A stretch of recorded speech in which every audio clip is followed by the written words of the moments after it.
Oh, good morning. Good morning. Buenos dias. Buongiorno.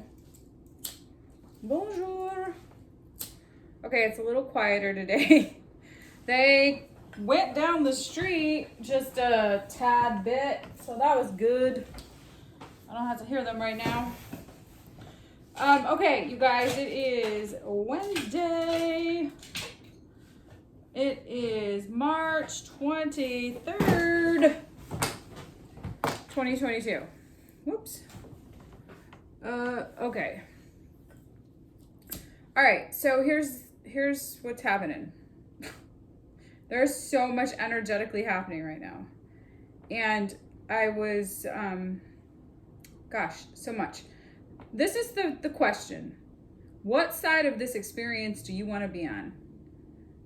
How are you going to transmute these energies? So I was having this conversation yesterday with a girlfriend of mine who has been in my life for a really long time, for over 2 decades.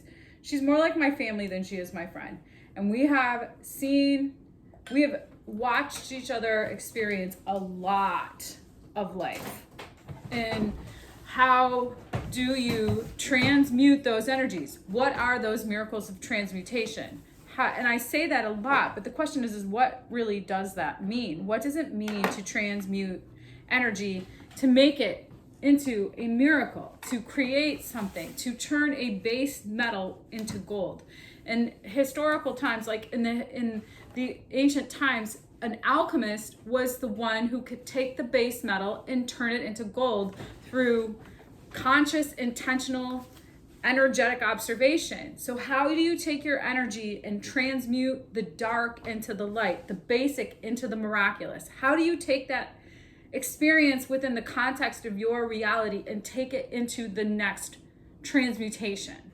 So, for example, there's so many things you can take this. You can go down so many different avenues. And staying with the story of seeing my girlfriend. So I've known this woman for 2 decades. We used to work together.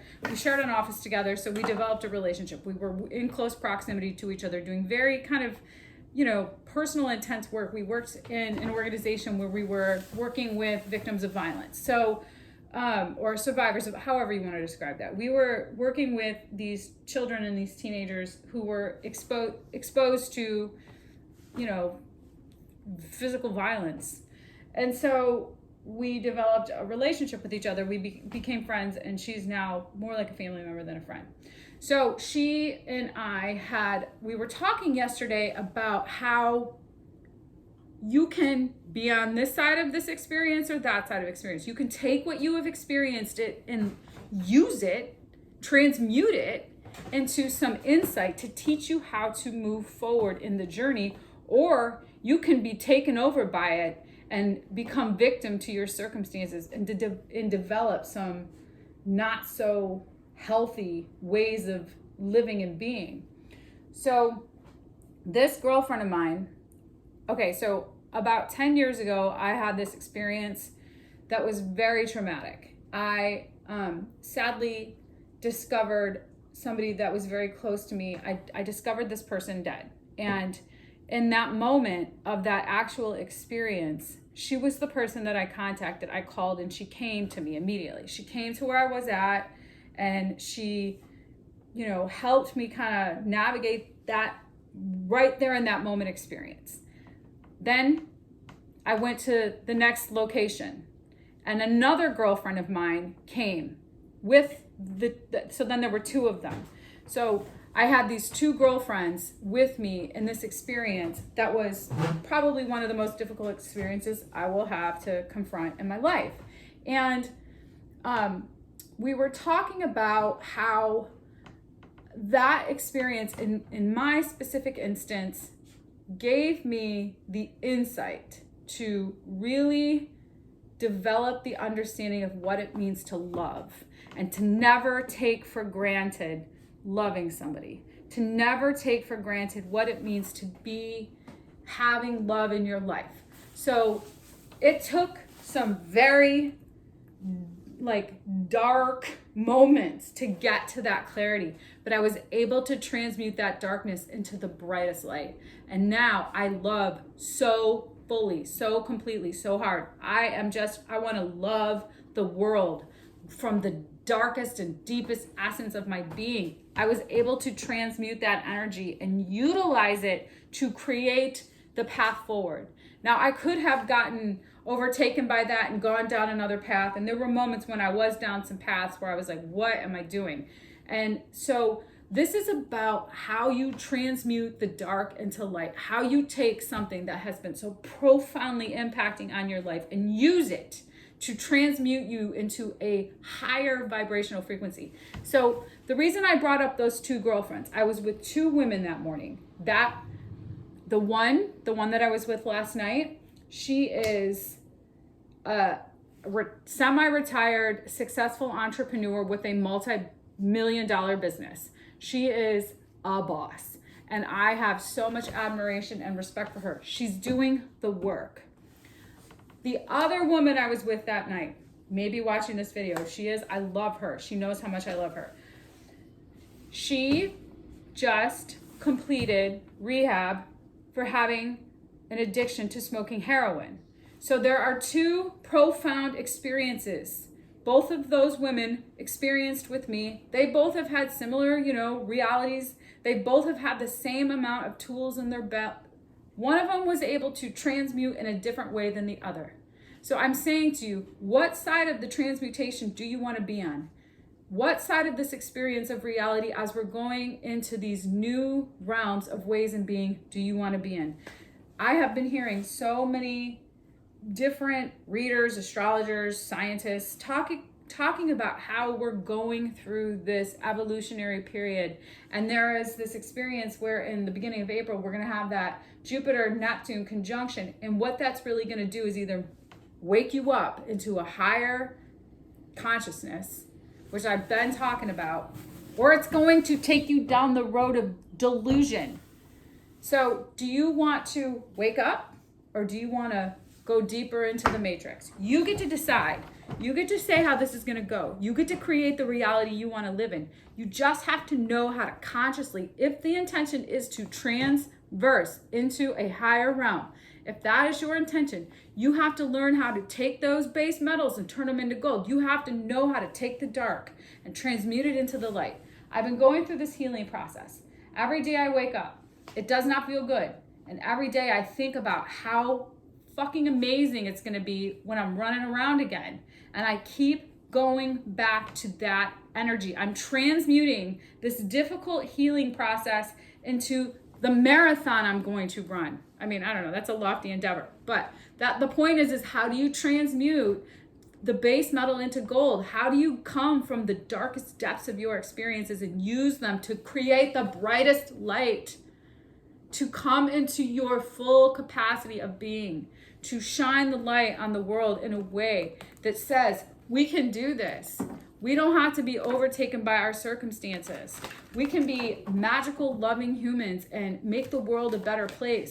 Or we can be complete fucking assholes and destroy the planet. I mean, what side of the coin do you want to be on?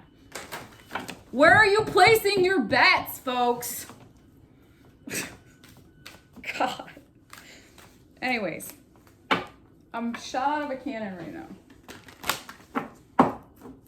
That's all I got. Let's see what the tarot has to say. Let's see what the fractals are calling for. Whew. Yes. So many things. So many things and feels. Allow discernment to conceive. I can't make this up. How are you going to choose? How are you going to discern to create? How are you going to come into this consciousness? Allow for the information that you need to come to you so that you can make these decisions. Trust your intuition. Follow your guidance. Let your third eye chakra, let your radar, your navigation guide you towards What's fated for you? What's good for you? What helps you shine your light brighter? I want to be in spaces and places where my light gets to shine brighter, not where I got to dim down. Okay? Let's see what the tarot has to say for today.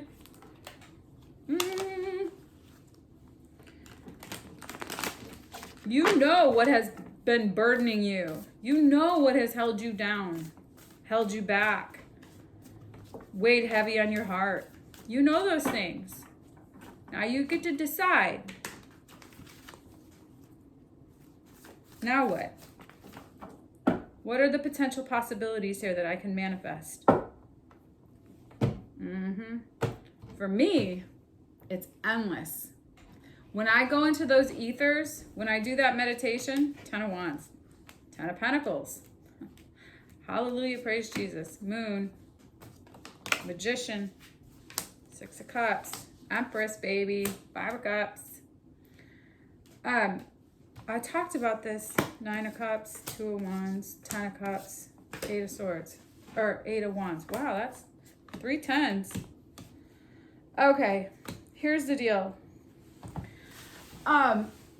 When you get beyond space and time, 4th dimension, and you then traverse into the ether of all things possible, all opportunities, all waves, when you can get beyond that initial 3D into the 4D and then into the 5D, when you can exist in that space, which is what Joe Dispenza teaches you how to do, which I do every morning when I'm doing this actual exercise that I have been practicing doing for quite some time now, that I feel like I'm getting better and better at. I mean, you can really see the progression of how you can actually develop the skill.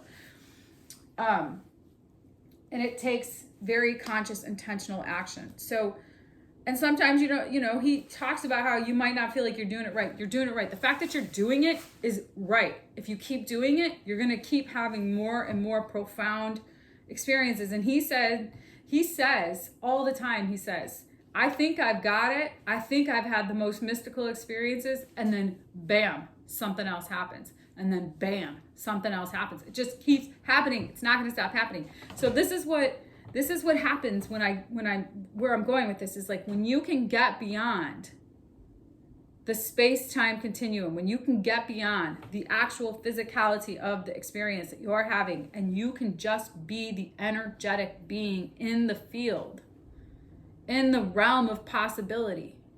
And then you're in this realm where you're just this frequency, in this infinite amount of frequencies.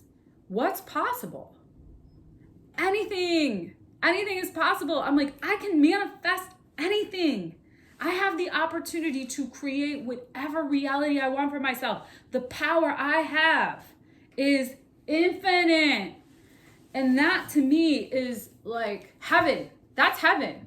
You don't need to die to go to heaven. Having the wherewithal to know that you can create any reality you want, to me, is heaven. So what's happening right now is you are becoming conscious to the unknown. You're becoming aware of what has been so burdensome to you. The secrets, the unknown. I don't know if they're secrets. You can call them secrets. The dark sides of your burdens are coming to the light and getting you, as a result, grounded, rooted, conscious to your manifestation power, your ability to transmute base metals into gold.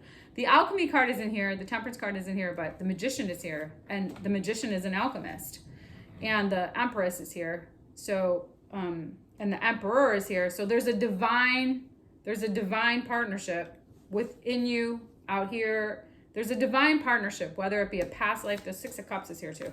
So there's something that is divine that's coming together, internally, externally, all the things. There is this experience of things coming to the light within this activation of this moon energy, with this vernal equinox, and with these the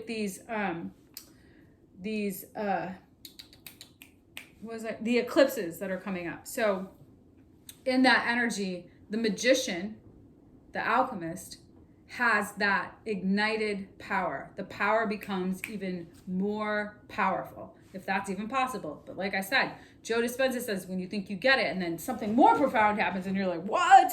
It will keep happening. The more and more and more you surrender, the more and more profound experiences are just going to keep showing up, and it's going to like blow your mind. And I think what's happening here is that as a result of really being able to be discerning about how to transmute this energy and take responsibility in your power, being aware of your power. I had this conversation yesterday about some things about how I was irresponsible with my power at some points in my life.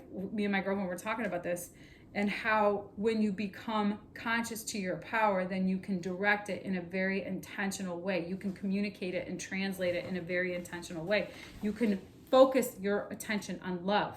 You can focus your attention on what you want, not on like material, self-serving things. You start to direct your energy responsibly towards love.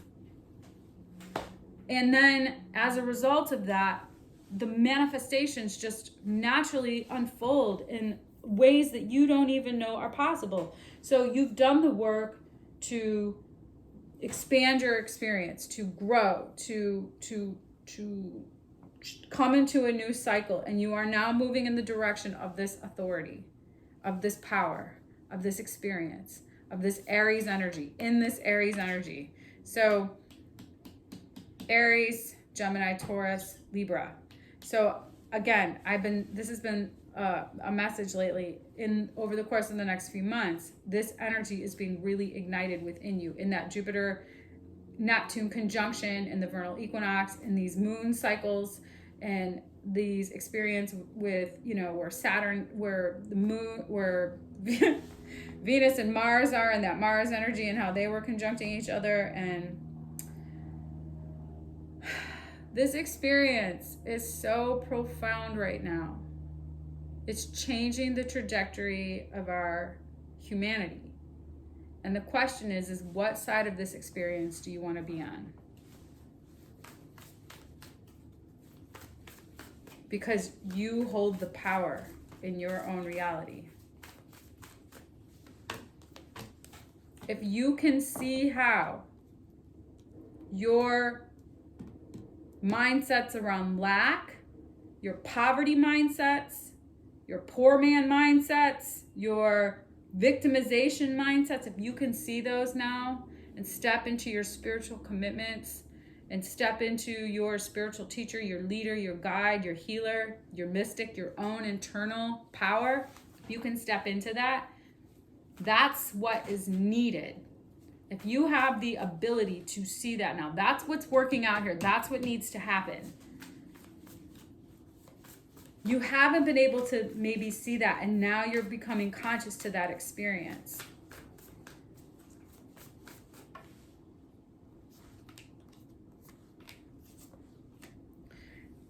And you're successfully overcoming these lack mentalities, these stressful, maybe you've had financial stress for sure. For me, that is definitely something that I have really had to heal in my life. My experience around money, the materialism that I've had, and how that has transcended, how that showed up in my life and transcended my consciousness around what does it mean to actually have all of your needs met. Is that necessarily a financial thing? And Vicki and I were talking about that yesterday. My girlfriend and I were talking about that yesterday. She's got a ton of money. She's got so much money. She has so much money, she doesn't even need money. She's got everything she needs. And we were having that conversation about what does it mean to have a healthy relationship with money. It's not needing it, because you have everything you need. I have everything I need. Everybody thinks it's a joke. I drove my car over Vicky. She was like, girl, you in that car. Everybody says that to me. Everybody that I know is like, I love that you still have that car. Yes, I don't need a new car. At some point, I probably will. There's only so many miles that car is going to be able to withstand. The wheels at some point are going to fall off. I tell everybody I'm driving that car till the wheels fall off, okay? I don't need a new car right now. So this is about having what you need. I don't need to spend my resources on that. I don't need a car to identify my ego. People know my power. I don't need a material thing to describe that. This is where I'm going with this. There's a healing that's happening around how you have a mindset related to having what you need. Because when you have what you need, then you could be conscious to what it is that you really want to align in. Who do you really want to be? What do you really want to say is value? What is really valuable to me? What is really valuable to you? For me, it's relationships with people that I get to share the world with. It's making the world a better place. It's having clean drinking water. Yesterday was World Clean Water Day. Clean water, hot water. Those are things that are pivotal to me. Fresh fruit. I could live off of nuts and berries. Having, a comfortable bed to sleep in with a pillow and a blanket. Having shoes that are comfortable for my feet. Having the ability to walk. Having the ability to love. Those are the things that I find valuable, not materialism. So being able to be conscious to what it is that you value and what it is that you want to stay true to in terms of who you are as a human, and being in alignment with knowing how to have everything you need. 9 of Pentacles. This is the most, she is abundant queen here. This is in the Rider-Waite deck. She stands in the field with she's just a wealthy feminine energy. And it's Venus in Virgo, and my Venus is in Virgo. So I really if anybody has watched my readings before, that's one of my favorite cards in the deck. When you step into a space of having everything you need, you get more of that. Everything just shows up. I've got a job. I showed up, I got the job, the money showed up. I have just everything I need. And then in that space, when you get something, you're like, I just manifested that. It's because you weren't focused on manifesting it. You were focused on already having what you need. When you don't need, things just show up. That's what it's all about. When you can align in the frequency of love, and when you can align in the frequency of trust in the source, tuning in, and knowing that you have everything you need right here within the context of your being, the magician has every tool to manifest destiny. When you can really be in that space, that's when it all shows up. Clarity, decisions, grounded emotions. So you get to, as a result, decide how this is going to go. What are you going to choose to focus your attention on? What side of this experience are you going to find yourself in? Okay? How are you going to take the lessons from the past, let them go, transmute them, and use them to guide you? Use them to help you manifest destiny, transmutation, miracles of transmutation. I'm surprised that the alchemist didn't show up in this, but the magician did. This is awesome. Skunk spirit, know your worth. Sometimes I stings. Learn from the past. All right, so there's something, this came out in that reading I did the other day. You guys, do you want to be in the hornet's nest? Or do you want to know your worth and learn from the past and use those miracles of transmutation to create the foundation for the future, to translate the dark into the light, and be the light that shines bright in the spaces and graces of the people that you get to be with, in the relationships that you get to cultivate, in the garden that you get to grow. Okay? Your garden's going to grow healthier with warmer, brighter light. Okay? Okay. Have a good day, you guys.